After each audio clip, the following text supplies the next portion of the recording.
Welcome back. The Draft Busters are back in your life here with another episode on the Vendetta Sports Media YouTube channel.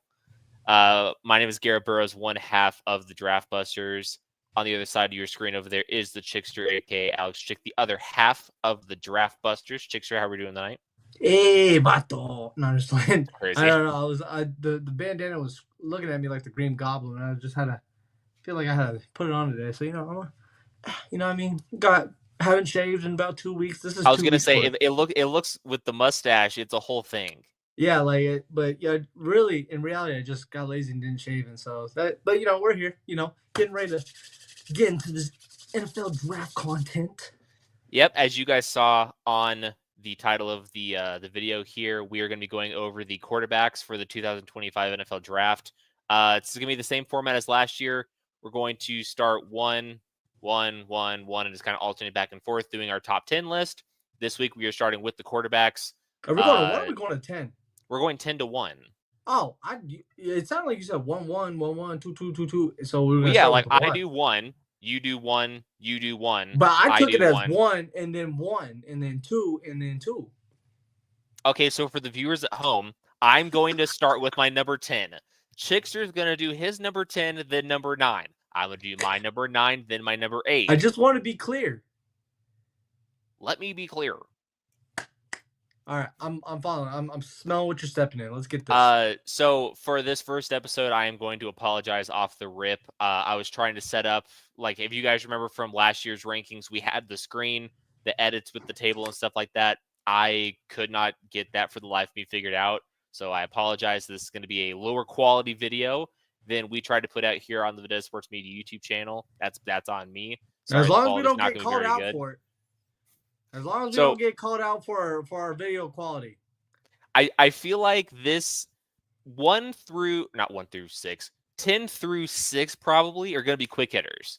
Really, the meat and potatoes of this quarterback class, I feel like, potentially, starts at 5, and then we go 5 to 1. We really get into these quarterbacks. Yeah, no, it's really the meat, potato, and eggs. Like I have a breakfast burrito. You know what I'm saying? I love breakfast burritos. Golly. Man, I breakfast burrito and just give me some hot sauce. Or mix in some green chili inside of it. Oh my god. All right. The tortilla is like the 10 through 6. But what we're here for. The filling of the breakfast burrito is the 1 through 5 there. We're really going to get into the good stuff here in a couple minutes, so just bear with us. I'm going to start off with my number 10. My number 10 quarterback in this class is Tyler Schlau out of Louisville. Listen, like I said at the beginning, like this is just like, these are just guys, right? Like the bottom of this ranking list is going to be just a bunch of guys. Louisville was all, they were competitive this year. Schlau could be a guy you bring in day 3. He's a camp body. He's not going to really bring you any juice. He's not going to bring anything where you have to worry about him like really earning or winning that kind of like a backup job. You know what I mean? Tyler Schlau for me falls at 10. Chickster, who do you have at 10? I got Will Howard from Ohio State. Okay. It's yep. I only say that because Will Howard didn't even make my top 10. So spoiler. He's just on the 10. He's at 10. It's okay. Like, especially since it's only February. It's like, you know what I mean?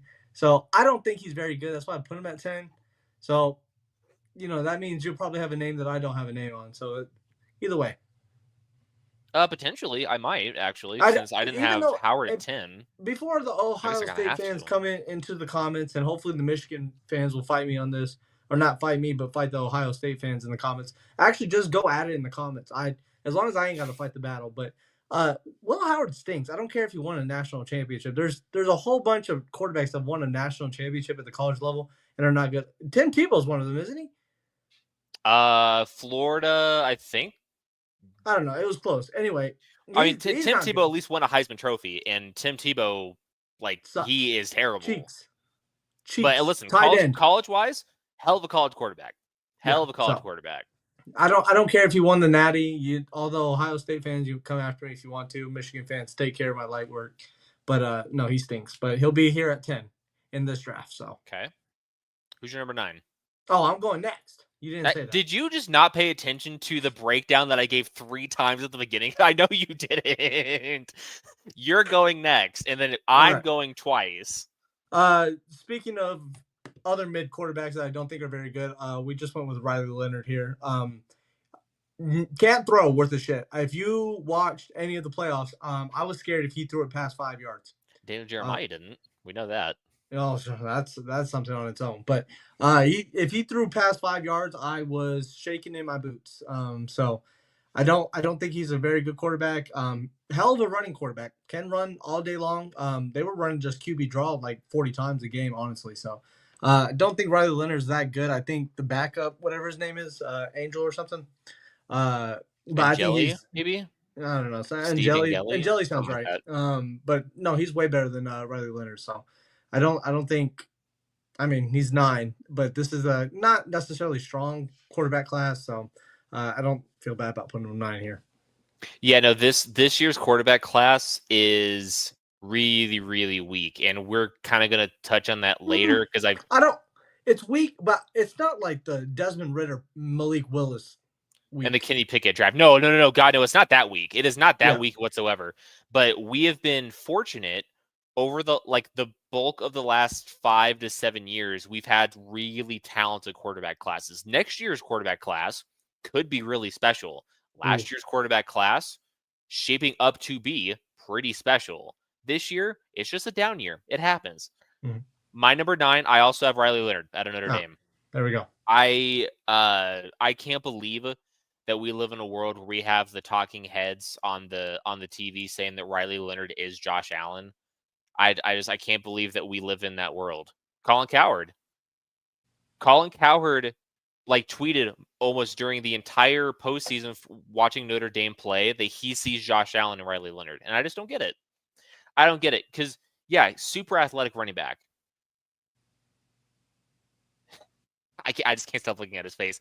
He's super athletic. Really, really strong running quarterback, right? The short field accuracy, not terrible. Not the strongest arm. Can't push the ball to the middle third and the deeper third of the field. He just can't do it.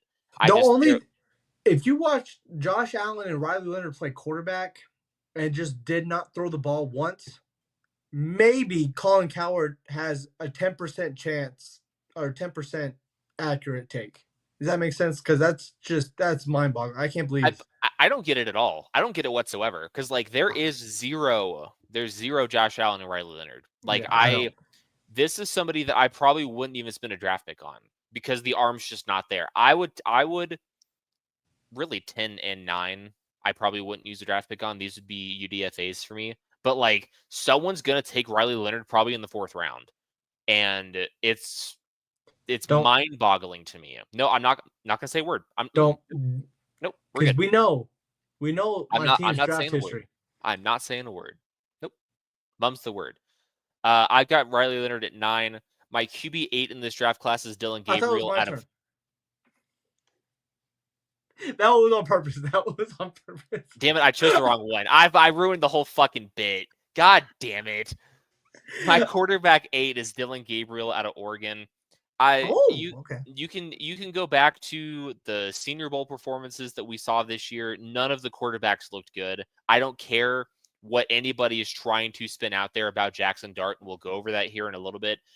There's not a single quarterback that looked good in Mobile this week. And maybe that speaks to the defensive talent there, which kind of seems to be the case almost every single year. The 2 years that I went prior to this year, still so bummed that I wasn't able to go. But Vendetta got the film access to this in the Shrine Bowl, so keep an eye out for that. But regardless, the last 2 years I went, none of the quarterbacks really popped. None of them really wowed, right? I know Michael Penix went 8 overall last year, but he didn't necessarily look very good at the Senior Bowl last year. Dylan Gabriel had a similar performance to Michael Penix last year in the sense that balls just kind of died on him.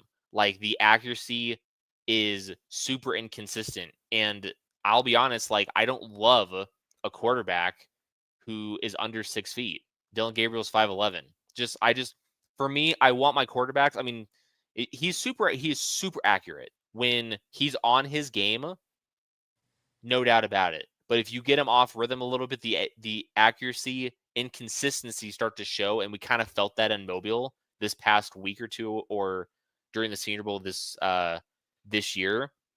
I don't see much upside in Dillon Gabriel as an NFL passer. He could very easily carve out a role on a team being a bit like a bench body, right? He's a camp body for sure. I don't buy into the NFL upside that Gabriel brings.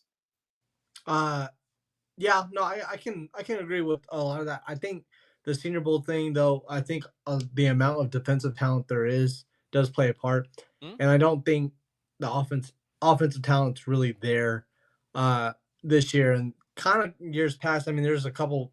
You're of course you're gonna have your top end guys, but when you get to the meat or kind of like those middle guys that are kind of trying to raise their draft stock, I mean, those guys don't have it, especially compared to the defensive talent this year. I mean, even some mid-level guys are like pretty good, so they could be higher up on any other draft year. For me, number 8, this is where I put Tyler Okay. Shower from Louisville. Once again, not anyone I'm really worried about drafting, but we said top 10, so we made a top 10, and here's the top 10, and he's at 8. There you go. All right, who's your number 7 then? Let's see. See, I didn't do it the bit this time. This is where I had Dillon Gabriel. So I do think there is a cut above. I think the top 7, they're a lot closer together than the 8, 9, and 10. So, and he makes the end of that cut. He's at the bottom for a lot of the same reasons. A little short. I think he's not. I don't think he's necessarily bad. I think he could get drafted. I think, like you said, he could be a camp body. He did have Tez Johnson. Yes, and he had Evan Stewart. I was gonna say Jonathan Stewart. I was like, that is not him. But yeah, No. he had Evan Stewart. So he did have some offensive talent around him. Oregon, of course, was a playoff team this year, one of the best playoff teams this year. So, or at least nationally ranked, like high ranked playoff team. So I think that all does play a part and kind of maybe mask his deficiencies. But now that he may not have that and he's kind of in a new place, playing with people he hasn't played with, doesn't have coaches that he's kind of used to, that's where I think, because in my eyes, I think Dante Moore was better. I think Dante Moore has a higher ceiling, and he was the backup on Oregon. So I think he could actually be a guy next year that pops a little bit. And I kind of thought when Dante Moore transferred to Oregon, I thought actually he was going to have a chance to start, and then they went with Dillon Gabriel. So whether that's Dante Moore not knowing the offense or they just like Dillon Gabriel more, whatever, that's to be seen. But yeah, he's okay. Like, you late round draft pick, maybe undrafted free agent if he falls that far. Camp body, might be a practice squad player, might be an emergency QB type of situation. But I think his ceiling might just be a backup quarterback, and there you go. There's nothing wrong with that. It's more money than I'm making. So honestly, there might be no better gig literally in the world than a backup quarterback. There might not be. Except a fired head coach. That's fair too. That's fair too. Like, I want to touch on really quickly. You mentioned about Dante Moore, about how he might pop next year. I really, really think that Oregon has a really good shot to run it back and be a high-ranked team next year and have a higher ceiling than what they reached this year because of Dante Moore. Now, he was the only thing worth watching if you watch any UCLA games when he was the year before. Like, Duke could throw, like, has the arm. You can tell that he has a lot of developing to do, and I think sitting behind Gabriel in this offense is going to be beneficial. Oregon recruited really, really well again this year, and they're going to have guys coming back who is going to help establish the offense for Dante Moore. I really do think I wouldn't go as far as to say he's worth like a sprinkle for Heisman, right? Because I'm sure the odds are already out there, and I'm sure his odds are super long. I do think, however, that Dante Moore really does bring more upside to this offense than we saw with Dillon Gabriel, to really elevate this Oregon team to newer heights in 2025. Just put make his odds 30,000. I'll put $10 on it. Yeah, why not? Easy three, right? You know what I mean? So this is where I think my first surprise might come in. My quarterback 7 in this draft class is Jalen Milroe out of Alabama. It's not that far of a surprise. I know that nationally, like, he's still going to get quite a bit of love, and I know that Trey mentioned this. I think even before the season began, or maybe like during week 1, week 2 of this season, that Milroe's going to get drafted high because he's going to test out of this freaking world at the combine. And I really do think that could be true. He's got a live arm. Milroe's got an arm, and he's going to run very quickly. He's going to run very, very fast at the combine. But oh my God, he could not throw a ball into the ocean standing on the beach. Well, he could. He'd actually miss the ocean. He might throw it over the ocean potentially. That is fair. You are right. He couldn't hit the broadside of a barn. He couldn't hit the broadside of a barn. He's just like, all right, bitch. I know that part of the woes at Alabama this year could be blamed on new coaching, right? Kalen DeBoer came in, some question marks around offensive coordinator, stuff like that. That should be fixed this year with them bringing back Ryan Grubb from Seattle, who's back with Kalen DeBoer this year. I just have no idea how you can watch Jalen Milroe's tape and think that's the guy I want to spend a premium draft pick on. I mean, his best plays were his running ones.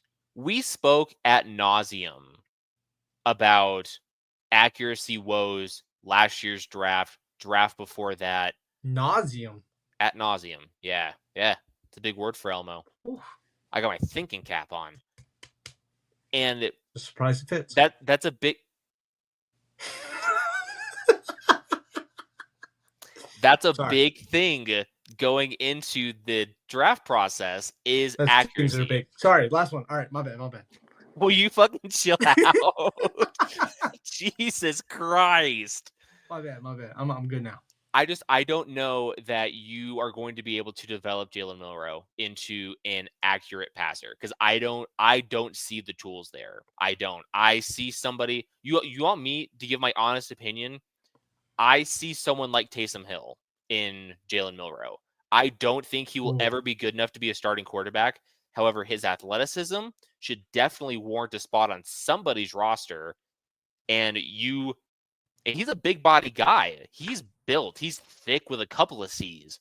So why not teach him to block a little bit? He can split out and just get him the ball and fucking move. I guarantee you he can blow by some of these inside linebackers at the next level because of his speed. Do not be mad. Some marijuana. Is it my turn? It's my turn, right?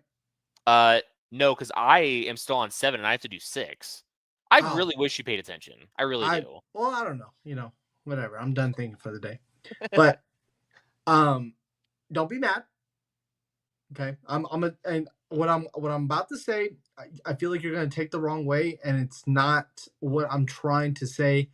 I see similarities between. Okay. I didn't even say that word right. I know. That's how like eager I am not you see similarities between. This is not me saying he's a bad player, and I actually think he could be a good player. But I do see sprinklings of Anthony Richardson in the way that he's very athletic. I think Anthony Richardson has better tools than he does as well. But you remember Anthony Richardson before the draft process was not ranked very high. He was to some. He was. He wasn't ranked where he finished. He was on the outside looking in, and a good draft process where he tested well, and his athletic ability really, and I see that for Jalen Milroe right now. He's on the lower end. Some people are going to fall in love with his athleticism, like you say, but obviously I don't think Jalen Milroe is anyone near Anthony Richardson because like you said, he can't throw. You've seen him throw the ball, and you're like, what the fuck is that? I But think it's like coaching a middle school football game, and you put the ball in the most athletic player. You put the ball in the most athletic player on your team, whether he could throw the ball or not. But you said, hey, he is the guy for us. He needs to touch the ball every play, whether he's throwing or passing, even if he can't throw a lick. And that's where I see Jalen Milroe. I think that's fair. I don't necessarily hate that train of thought that you're on. I think that kind of what plays into the benefit of Anthony Richardson and why I don't necessarily like wholeheartedly agree with the argument is that how young Anthony Richardson is. And that's fair too. And he is bigger than Jalen Milroe, which helps him more running. So, but I do understand your kind of thought process behind that. And you are 100% right. There are probably going to be multiple teams that fall in love with Jalen Milroe during this process post combine. Yeah, because he's going to measure. He's going to test and measure just out of this world. Not the team at 6, though. Please, not the team at 6. No, please, God, please not the team at 6. Please. Have to hire a moving company to remove all the furniture from Chickster's house. At number 6, my quarterback 6 is Curtis Rourke out of Indiana. Ooh. I say what you will about how this Indiana team finished the year. I know that they maybe didn't deserve a playoff spot. I think that maybe showed during their playoff game.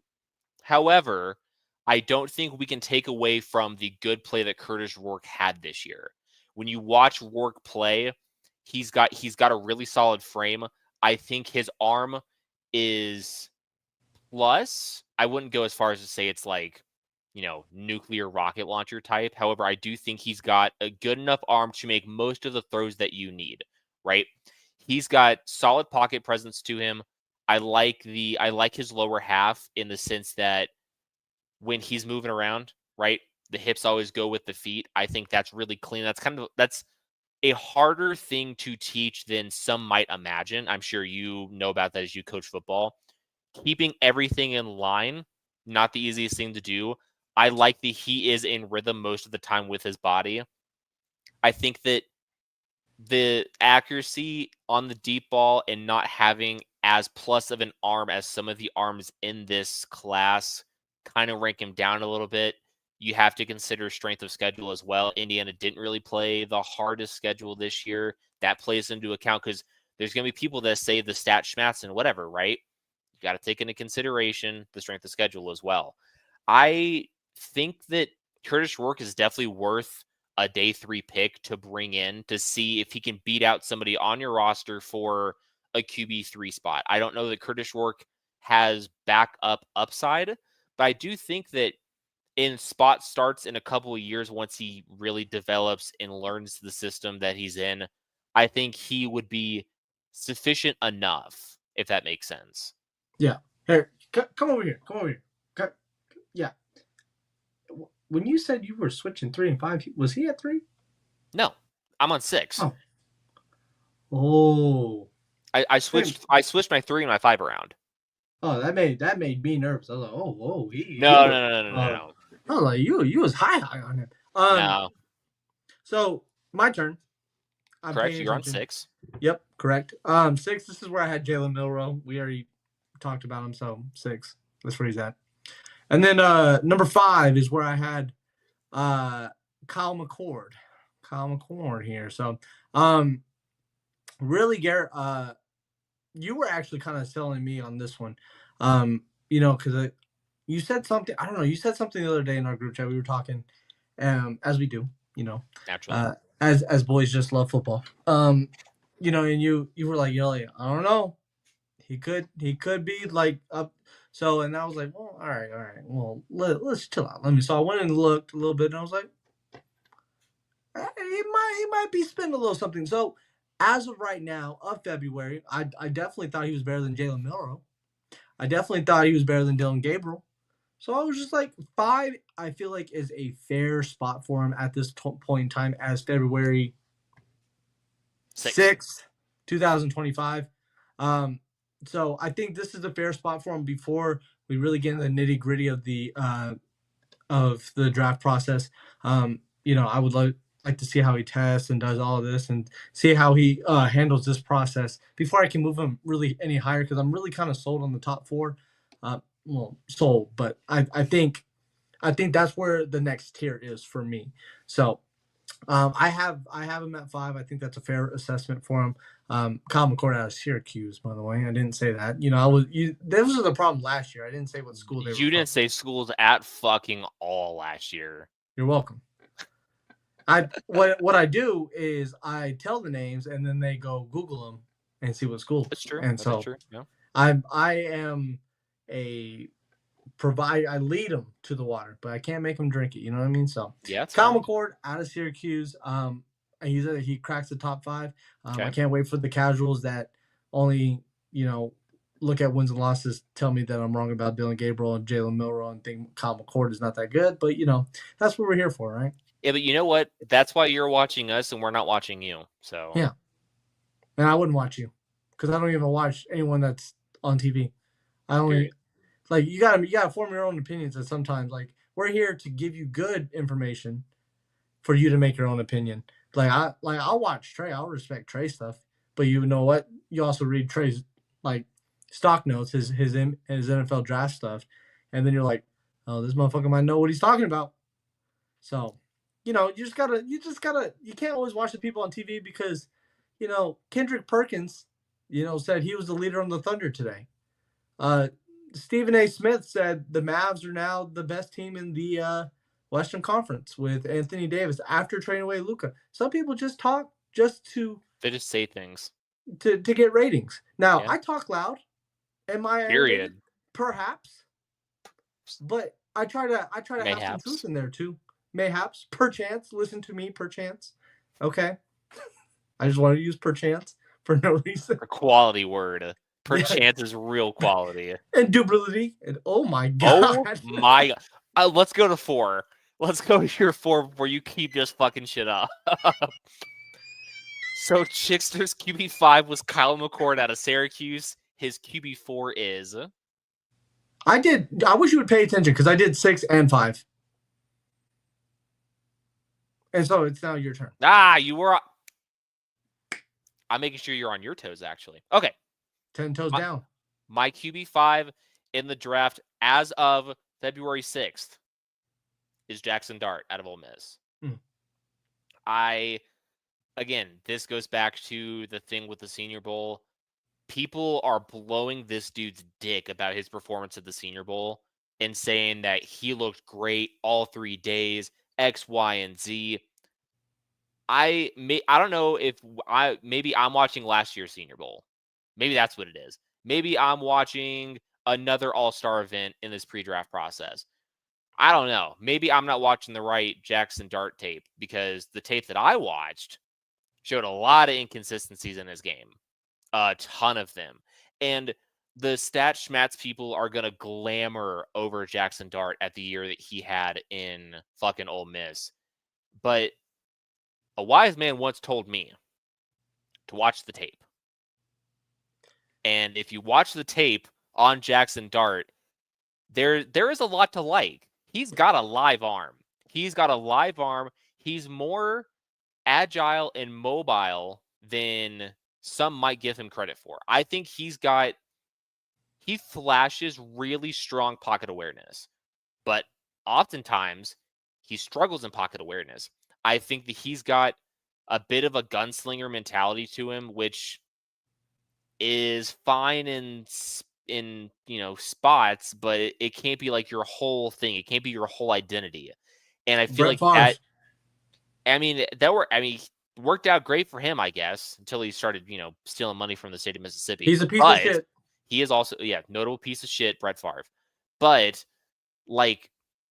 with Jackson Dart, I think that the upside is very high with Jackson Dart. I think that he has a higher ceiling than what it might seem I'm giving him credit for, as I have him as my QB5 in the 2025 NFL draft. But dude, his floor is really low. And his floor is low enough to where I couldn't confidently take him in the first 2 rounds. Now, going back to what we said at the beginning, this is a weaker quarterback class this year. I don't want to, give the farm away, but my draft grades for the quarterbacks might be way different than other people have them. But Jackson Dart's probably going to go in the top 40 of the draft, hopefully to a team that can let him sit. You know what I mean? Like, an ideal landing spot for someone like Jackson Dart is the Rams if they bring back Stafford, Seattle with Geno Smith for 1 year, teams like that, right? Where he can sit for 1 year and just learn how to be an NFL quarterback behind a respected veteran. Well, I don't respect Geno Smith at all. I think he's cheeks. You don't, okay, respecting and like judging how they play are two different things. Geno Smith is a well-respected quarterback in the NFL, but he also kind of stinks. Like, both of those things can be true. Okay. You just hate Geno Smith, to be fair. I just don't think you can't separate one of the two. I think he didn't play for like years, like 5 or 6 years, and then he had his opportunity to play again, and he played fine. But he's fine. But everyone was glazing him, and then I said he's going to suck next year when everyone has new film on him, and he did, and people just don't acknowledge that. It made me mad. Fair. Anyway, all right. But no, before you go on to your next one, or is it mine? I don't know. Whatever. I still have one more. Okay. But we're going back to the Senior Bowl thing. I think why people glazed over or were glazing over Jackson Dart is maybe he was the best quarterback there, but that doesn't mean he played. He did not play well.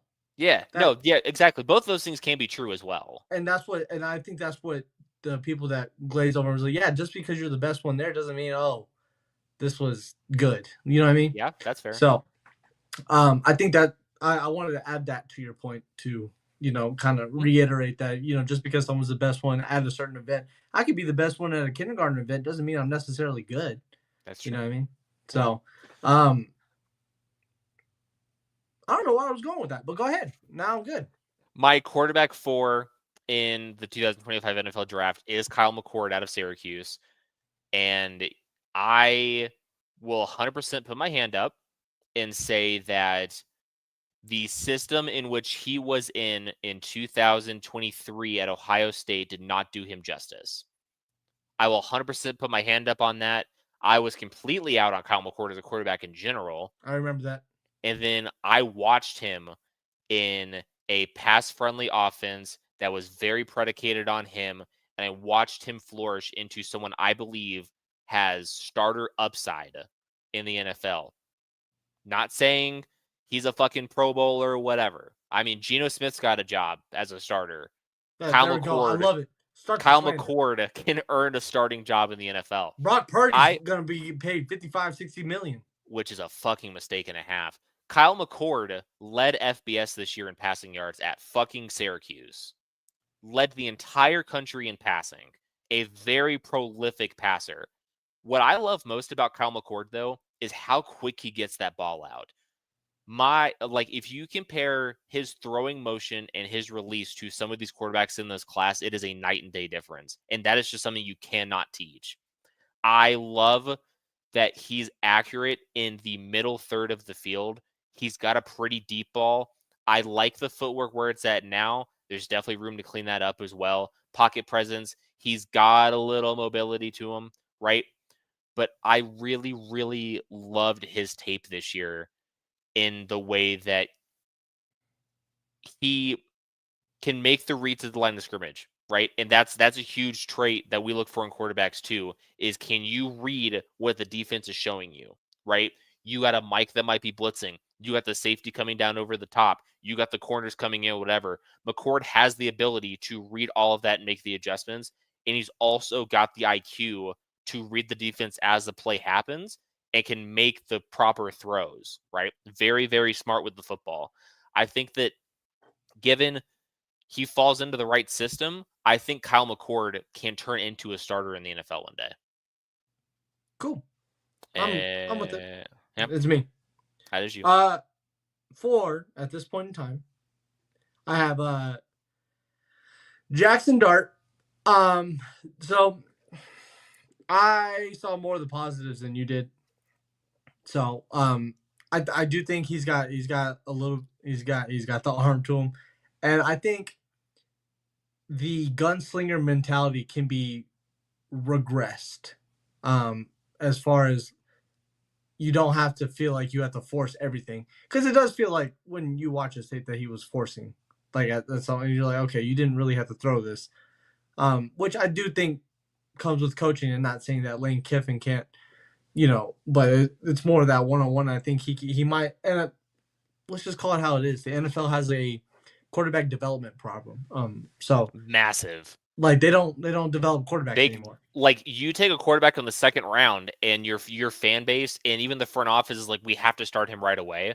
When I would argue, unless you're someone like Andrew Luck, Trevor Lawrence coming out of college, I don't care if I'm using the number 1 overall pick on you. You probably need to sit for a bit. Yeah. So I mean, it's just it. If you're a bad team, maybe like sometimes game experience is good, and then sometimes it's bad. That's 100% true as well. And it really varies per quarterback. Like there's quarterbacks where you're like, you're ready, but you need to play and to see it. And there's other quarterbacks that are like you can tell they're uncomfortable out there. Like there's a difference when you have a quarterback that's feels comfortable, maybe makes a bad read, reads the defense wrong, throws a pick, whatever. Like, but they feel comfortable out there. They made the throw. Of course they want the throw back, but that's different than someone that's like gets the ball and is immediately scrambling, is throwing to triple coverage or whatever. So I saw more of the positives than Jackson Dart. I think he's iffy. I feel like it depends on how well he kind of takes coaching and see how. So you talk about his inconsistencies. Maybe that gets cleaned up. I do think he's going to test better than the third quarterback on my list, like, and to where teams are going to have Jackson Dart over the third quarterback in the draft. And like I think the general consensus after Jackson Dart tests is that he's going to be the quarterback 3 in this class, which may or may not be a mistake. But I'm talking about just general consensus among the league. And, but of course, you can't always go with the general consensus. So he's my number 4 as of right now. But the Raiders fan base, of course, they love him. They want him. They watch the gunslinger. They watch and look at the stats as well. They saw Ken Stabler, right? They saw him, right? So, and then there's the Jackson Powers Johnson. They both play at the same high school, so there's that connection. Yep. He's JPJ's over there. He's already advocating for him. So great pick by Vegas, by the way. Huh?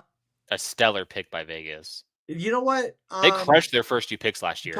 Tommy T drafted well more than he did, and like he did better than drafting than he did in free agency. But I'm not saying the draft was great, but there were great picks here and there. But 100%. We'll see. And then number 3 for me, is it my 3, right? Mm-hmm.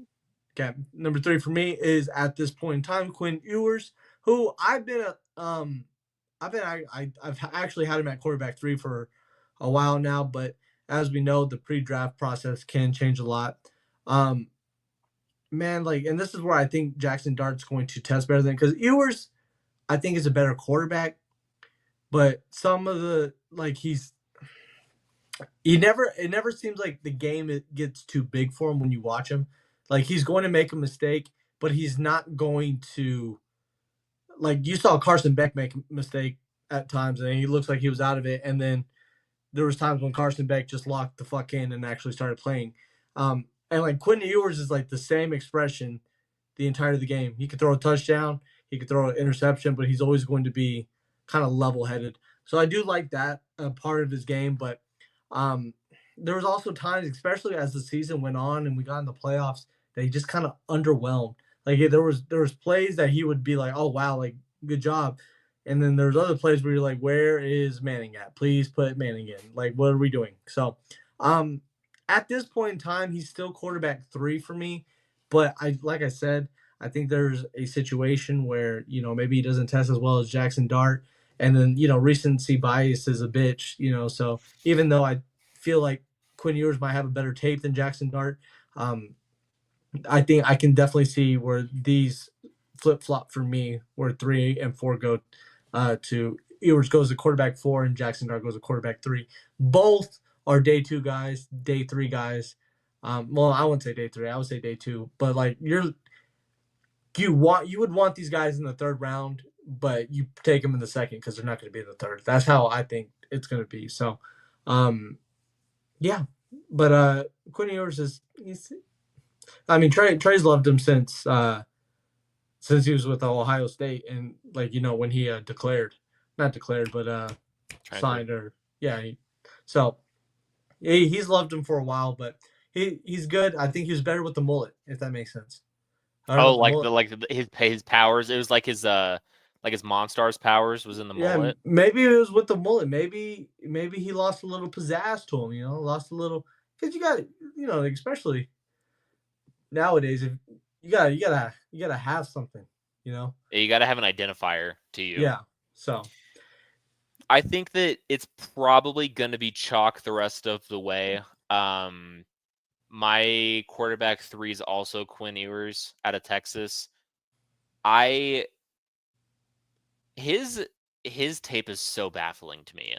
It's absurd. Dude, I've never seen a quarterback look so good and so shit in the same drive, game, month, season, everything. Play to play. You literally, like, watching Quinn Ewers is like watching Dr. Jekyll and Mr. Hyde, because you quite literally don't know what Quinn you're going to get on a play-to-play basis. Mm-hmm. I think that, like, you touched on it, like, as the year progressed, I know that he had I think it was an abdomen issue, and he took a lot of hits, so he wasn't fully healthy. Yes. He wasn't fully healthy, probably almost at all this year, and that definitely plays into a factor to this as well.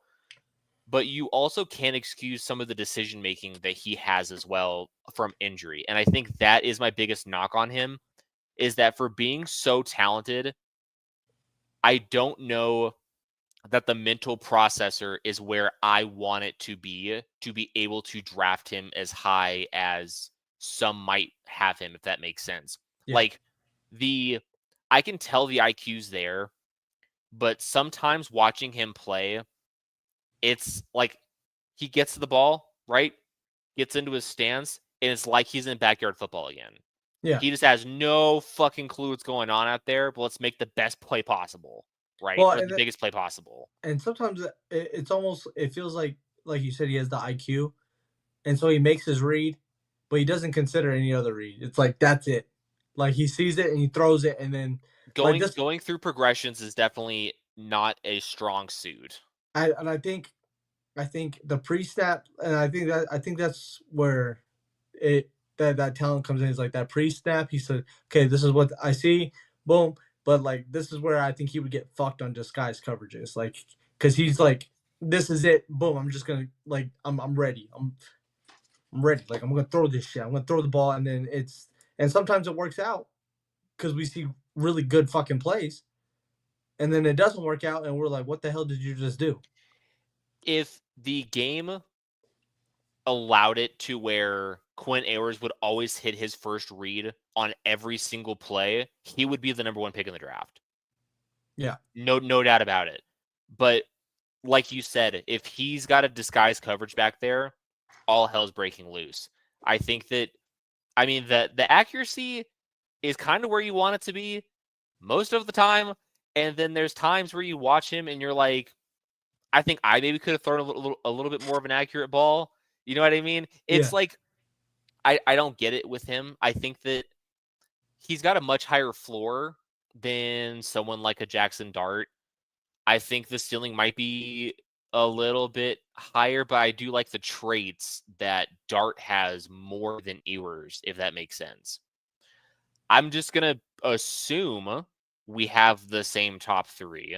I think so. 2-1. Yeah. My quarterback 2 in the draft is redacted, aka Shedeur Sanders out of Colorado. I will not refer to him as Shedeur Sanders. I will only refer to him as you redacted. Just did. We've already explained this before. I'm explaining to anybody who didn't watch previous episodes. All right.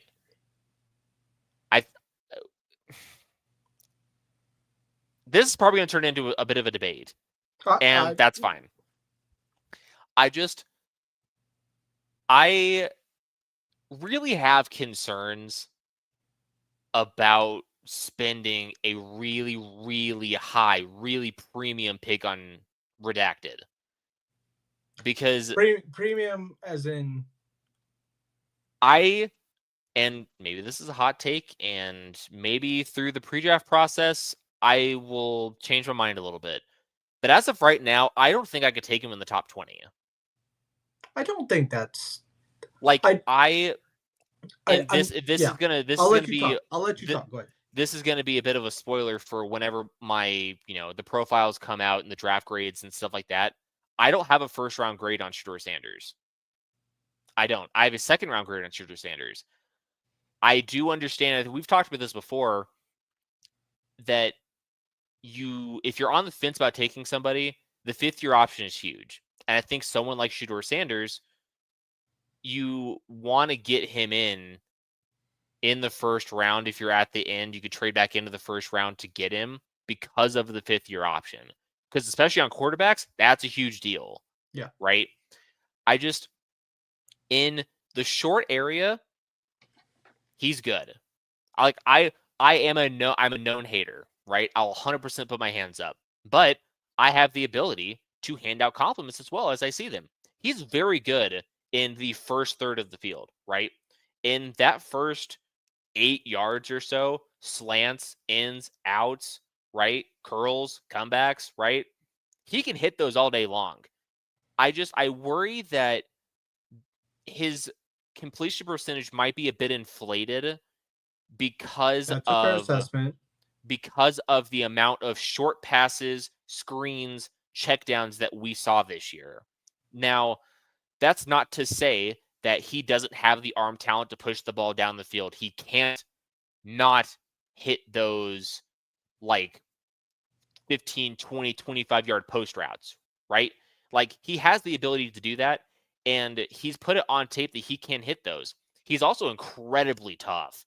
Say what you will about him, like, whatever, but he is a tough son of a bitch, because that first year at Colorado, that offensive line was high school level.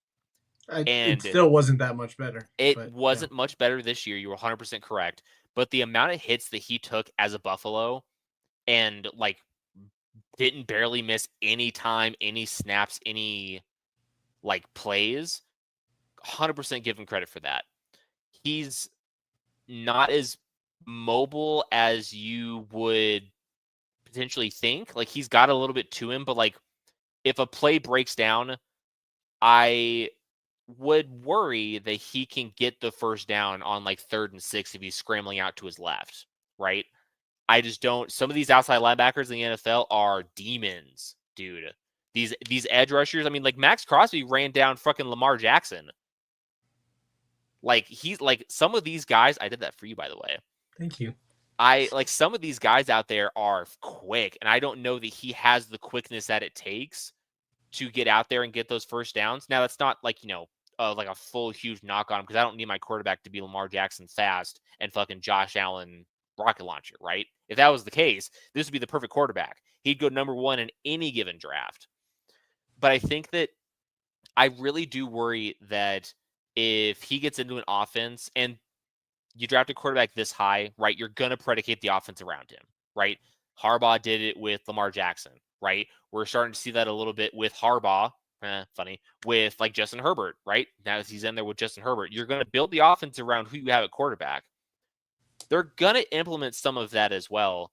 But if they get behind and you can't afford to throw those checkdowns and those screens and passes behind the line of scrimmage and let your wide receivers work, I do have concern that he's got the ability to lead an 80-yard drive with a minute 15 left on the clock because of the accuracy stuff in the middle and deeper third of the field. So when you brought up offensive line, and this is, you didn't say this, but this is, like I said, we always talk, and this is during the season. So you also had concerns about his pocket presence, and you felt like he was always too skittish. I do think a lot will be told when he gets an NFL offensive line around him, and unless you're the Chicago Bears, who, and then people think that Caleb Williams sucks because he, dodged the most sacks, but he still got sacked most quarterback sacked in that is NFL. my favorite stat, by the way. Potentially, my favorite stat that I've seen in all of 2024 was the fact that he dodged the most sacks in the NFL and was the most sacked quarterback in the NFL. And then people still think he was trash, and I was just like, "What the fuck are you talking about?" Gotta watch tape, man. Gotta watch the tape. You weren't in on Justin Fields as at least a starting quarterback, and then now you're like, "Hey, yeah, you love him." I do want him back in Pittsburgh. There's a real concern that it sounds like Wilson's done in Pittsburgh. If you listen and respect the word of Jay Glazer, I certainly don't. But if Wilson walks and fucking Fields signs a $25 million a year deal somewhere, which he could potentially get, and $25 million a year is not crazy for quarterback. That's still probably not anymore. That's probably not even in the top 20 for quarterback salaries. Nope. If Fields gets 25 a year, Pittsburgh can't offer that. And so he's going to walk. There's no answer at quarterback. I don't want to turn this into a Steelers podcast, but no, you are 100% right. I would like Fields back in Pittsburgh next year. So, but as I was saying, but Sanders, you talked about his first year and that he was high school level offensive line. I still think it was a high school level offensive line, just varsity level now. But I don't think the offensive line really upgraded. And I do think I don't want to turn this into debate because a lot will be told, it's just there's no more tape to be watched anymore. It's really just now pre-draft stuff and whatever. But I do think a lot of those check down screens and stuff is because of bad offensive line. And, we talked about it before, scheme fit. So it's hard to say, like you mentioned it. He has the arm, he can make these throws, but could it be the scheme? Could it be the offensive line that he hasn't been able to hit these, we don't have a sample size for the medium and long throws. From what I see, and of course, this is me being optimistic because the Raiders need a fucking quarterback, and I'm hoping whatever they get Sanders, I guess, I don't know, that he can make those throws. I've seen him make the throws. And for you, this is not a knock. Like you would just like to see it more, but he really hasn't had the chance, which is not, you wanting to see more of that is not saying anything about you, but it's not saying anything about him in my eyes. It's just how it was, so he is able to hit all those short throws. We would both like to see him make longer throws. I do think if he gets an offensive line that's not the Chicago Bears offensive line, he can. I would hate to see Sanders get into a Caleb Williams situation and have to deal with the offensive line like that. And then, people like Caleb Williams did that and still made all the fucking throws. Sanders is not Caleb Williams. It's not going to happen. If he gets in that situation, he's not going to be able to make all those throws.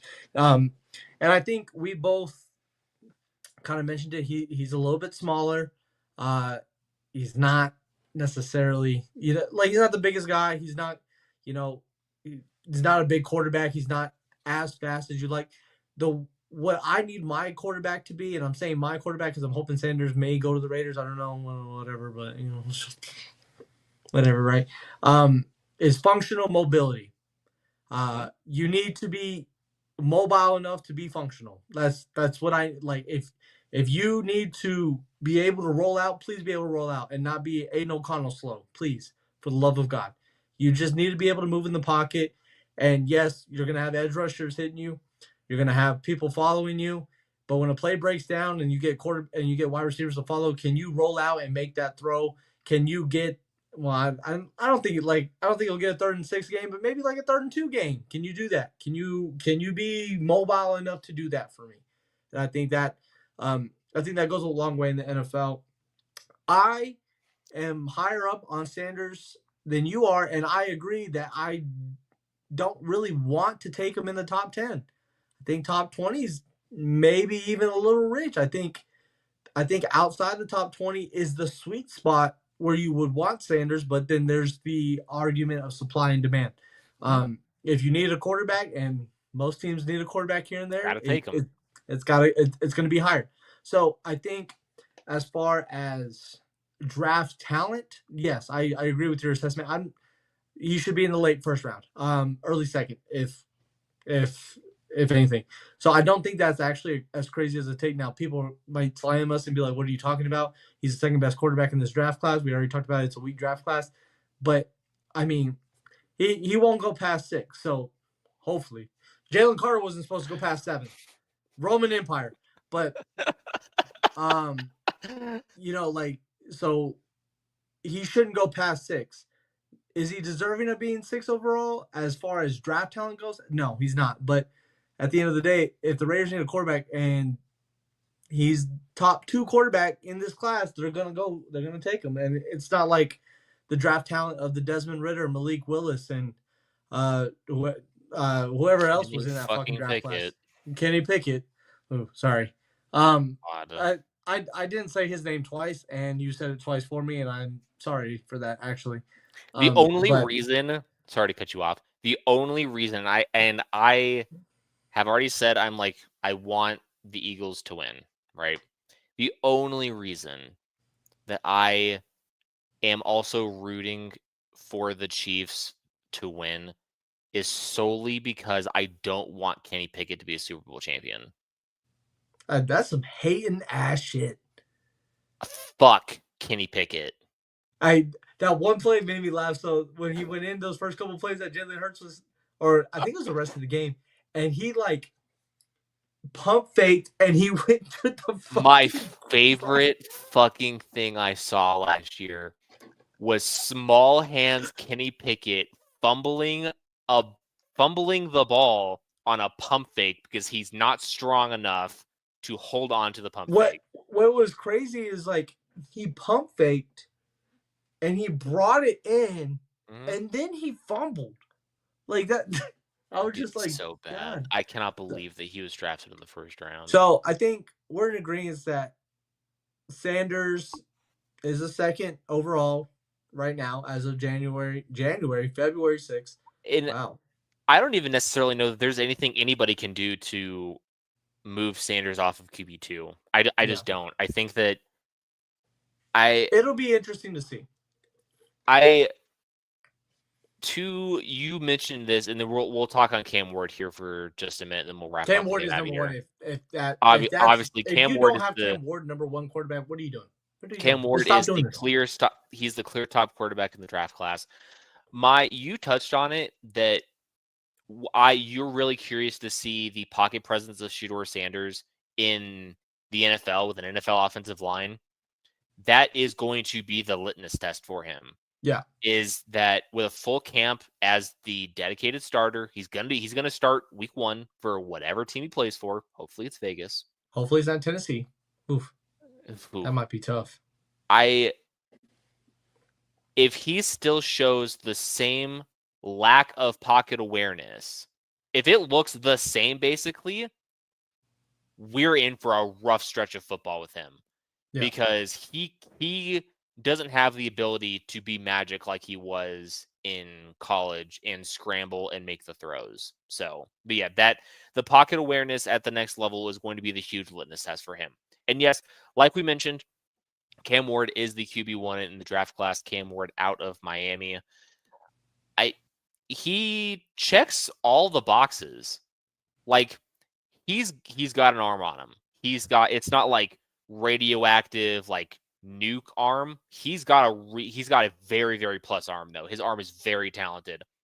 He's shown that he can hit those throws, the anticipatory throws. He is very mobile. He seems to be a leader on that team. Like his teammates, nothing but love for him, fully respect him, right? Yeah, you got the little thing. I can't wait to see Trey on draft night do that. He's got to put out a video at some point of him doing it. If the Raiders do it, that's all I'm gonna do. If the Raiders get him, I don't know why it's the case, and this might just be a me thing.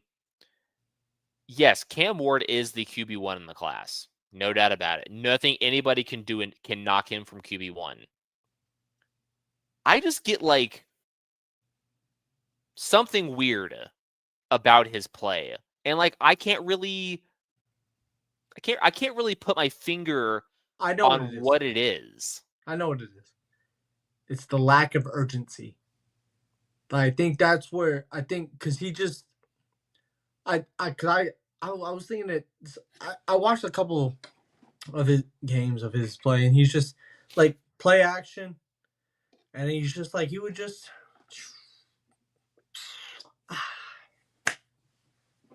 and then just dart. Fucking And I'm laser. just like, and I think that's what it's like, because like play action, not happy feet, but light feet, like just kind of like a boxer. You know what I mean? Like a boxer, you're just kind of, okay, I'm ready to go, like whatever. And he just doesn't. He was never like I don't think he ever really did. But I think that's what kind of throws you off about him, maybe. And maybe that's but because it's not what we're used to seeing, but that could also be a plus. That it's like the game doesn't get too big. That's a very good point. Is that for those that might have those concerns about like urgency, getting the ball out on time, things like that. It is a good shout that, well, on the flip side of that, it could be that the game just comes to him slow, right? And that's a huge thing for quarterbacks. We don't want the game to be super fast for quarterbacks. We want to see polished quarterbacks who can just, it feels like they got all the time in the world back there to break down the defense. So that's a good shout, is that like maybe that's what it is. I don't know. Like I would still probably take Cam Ward in the top 10, top 5, right? Like if he's got to go top 5. No, he's definitely going top 5. You can't let the Raiders get him at 6. Raiders get him at 6. I'm gonna be out here doing this for no reason. Cam Ward doesn't get past 3, 2. No, he shouldn't. 2. He doesn't get past 2. He's gonna be a Titan or a Cleveland Brown, 100%. I don't know. I can't. And maybe at some point between now and late April, I think is when the draft is. Maybe by then I'll have figured out what it is that kind of like doesn't itch my brain properly about him. But well, I mean, because I think he's gonna test well at the combine. He's got the size, can make any throw. Literally any throw that you need. And I'm gonna save us some trouble before Trey goes in the Slack and be like, well, no. Yes, Trey, you were in on Cam Ward before anybody else. He was in on Cam Ward when he was at Houston. Or was it Wazoo? Whatever. One of the Reds. Okay. Which one was it?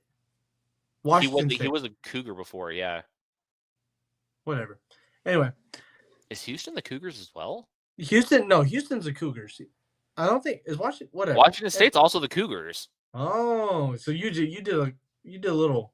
So he's just into Cougars. Anyway. No, but I'm gonna save it. So Trey, and you can read it last year. Trey was in on him before anybody else, so you can.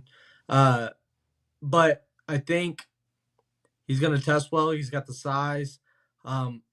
Maybe just the lack of urgency. People will look at it and be like, "Well, like, is he really like there to play?" I don't know. I don't know how people think. I think he's good. I think he's great. And he's quarterback 1 in this class. I would say he is quarterback 3 in last year's class. I was about to ask if he was draft eligible last year, where you would have him ranked. And I think I have him. I would probably have him QB4. Yeah, JJ? No, it's Caleb, Jaden, Drake May. Oh, 4. Yeah, I would have Cam Ward as QB4 last year. Which is, but the top 3 are top 3. Like they were good. I mean, yeah, you were never going to beat out those top 3. Those were the undisputed 3. And I would say there's a case for over Drake May, but I mean, like at this point, it's just hypotheticals. Yeah, it's all hypothetical. It's just hypothetical. So, but that's kind of where he's at right now. So I think he deserves to be in that tier. So, I think it's a mistake if the Titans pass on him. I think it's a mistake if the Browns pass on him, and the Giants won't pass on him. So, well, we say that, but you know. Shown, so. For anybody at home keeping score who wants updates on the NFL awards that are taking place right now, Jaden Daniels did win Offensive Rookie of the Year. The defensive rookie of the year went to Jared Verse, which is kind of surprising to me. Ooh. Patrick Surtain won Defensive Player of the Year. Wow. He's the first corner to win it since 2019. So shout out to PS2. But fuck him. Sorry. Saquon Barkley won Offensive Player of the Year to no surprise. Joe Burrow won Comeback Player of the Year. And the 2025 Hall of Fame class is headlined by Jared Allen and Antonio Gates, Eli Manning, and Luke Kuechly left out of the class this year. Manning, not as surprising. Luke Kuechly, pretty surprising. They have not announced MVP yet. It looks like that's coming up. That'll be probably be Coach of the Year than MVP. God, we don't have time to waste. Assistant Coach of the Year was Ben Johnson, by the way, to nobody's surprise. We gotta wait. All right, that's it. What a cliffhanger! I know. You gotta go hop on Twitter to go figure it out. All right, sound off in the comments down below. Let us know what you think of my rankings, Chickster's rankings, same top 3. I'm higher on Kyle McCord. We'll put it on Twitter too. Yeah. When this gets, we'll share the video. We'll post the rankings. Everything good. Sound off on Twitter. He is at Chickster. My handle's down there at the bottom. Notorious_GMB. Potentially going through a change. I'm kind of mulling it over. That's it for the Draft Busters. Put a name in there. Red bearded fuck is a good one. Stupid red bearded fuck. Waluigi's twin. 5 head, 4 eyes, 5 head, 4 eyes. Anyway, for the Draft Busters, I'm Garrett Burrows. Over there on the other side of your screen is the Chickster, aka Alex Chick. If you like the video, please be sure to leave a thumbs up on it. Comment down below. If you haven't subscribed already to the Dead Sports Media YouTube channel, what the fuck are you doing? Go ahead and hammer the subscribe button. Ring the bell so you don't miss any more uploads. We're going to see you next time. Oh, yeah, I got him muted. I wasn't done. No.